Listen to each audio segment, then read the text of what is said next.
The Mallory's residence didn't look like a stereotypical haunted house. The 2-story brick building sat in the middle of suburbia, and the garden was full of freshly planted shrubs and green trees.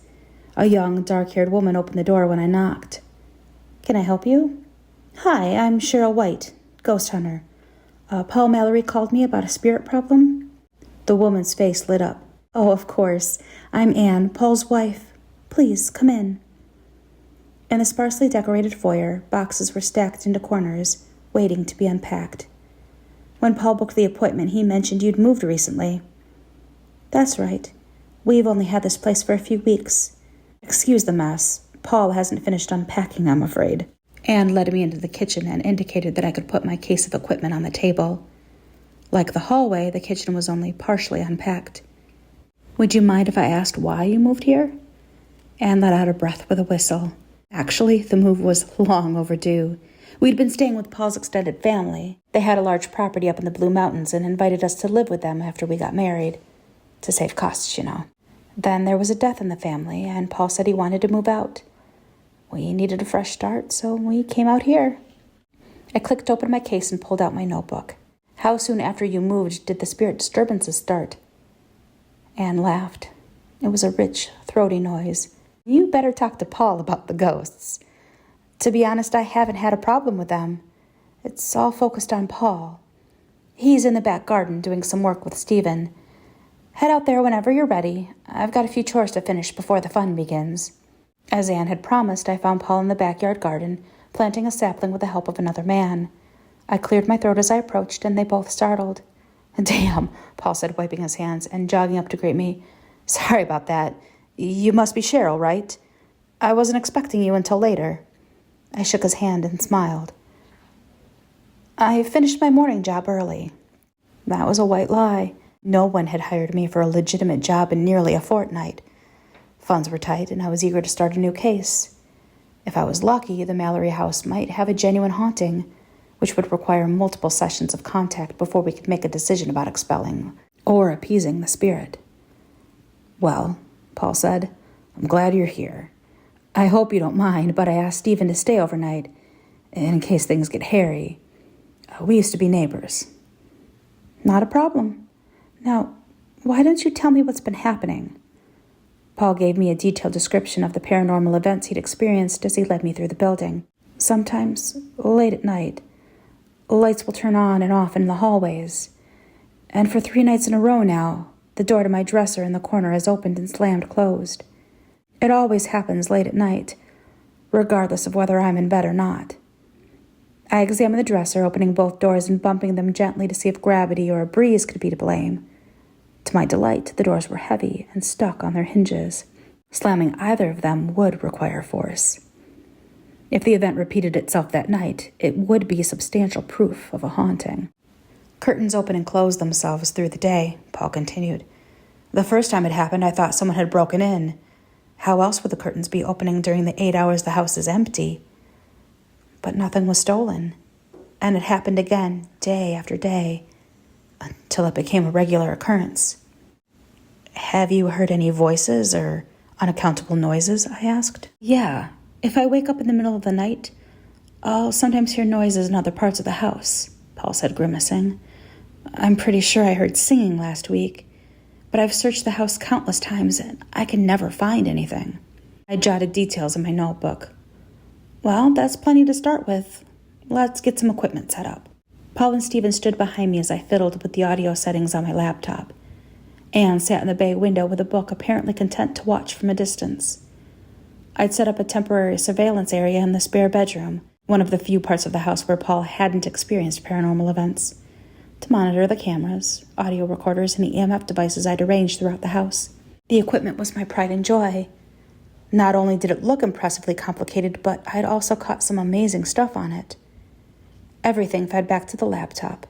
Its split screen carried footage from 4 cameras I'd set up, one in the master bedroom, one in the kitchen, one in the living room, and one in the hallway. It also recorded audio from 6 microphones, and a bar along the bottom showed EMF readings from the hallway. "We're ready." I plugged the final cable into the splitter. "The rest is up to your ghost." Paul knelt next to me. "What should we look for?" Ghosts manifest in a range of styles. Some are white mists, like a reverse shadow. Some look like glowing orbs. Others are transparent versions of their human forms. And if they're strong enough, they can even manifest to look exactly like they did when they were living. The night dragged on. I stayed alert, watching the monitors, while Paul and Stephen alternated between chatting and sitting in silence. And Anne dozed in the corner. Every few hours, I got up and inspected the house. Sometimes spirits will manifest for me but refuse to show themselves on cameras or to anyone else in the room. They can be fickle like that, so checking each room in person can pay off. Our night of ghost hunting was a complete failure. Dawn broke just before 6, and I had nothing to show for my vigilance. The EMF meter had stayed dead, and I hadn't seen or heard a single thing that could be considered paranormal.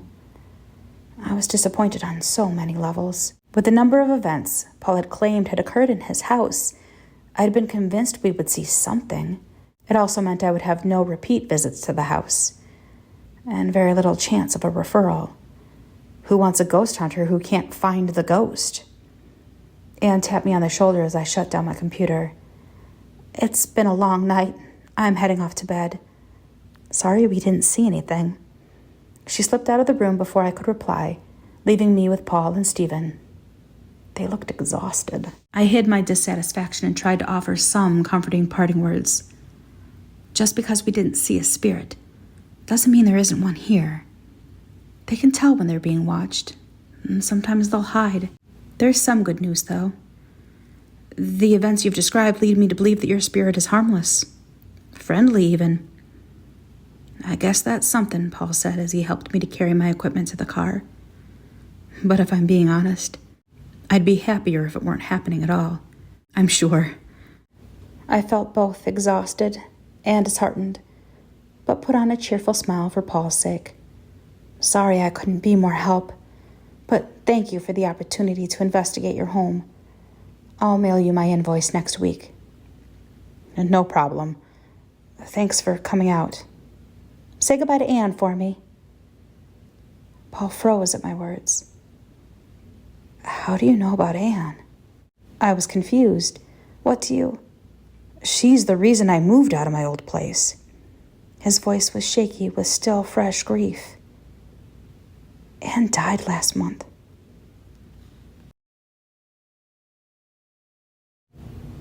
It's that time of year again, where the darkness feels that much darker, and every creak and groan of your house feels that slight bit more unsettling.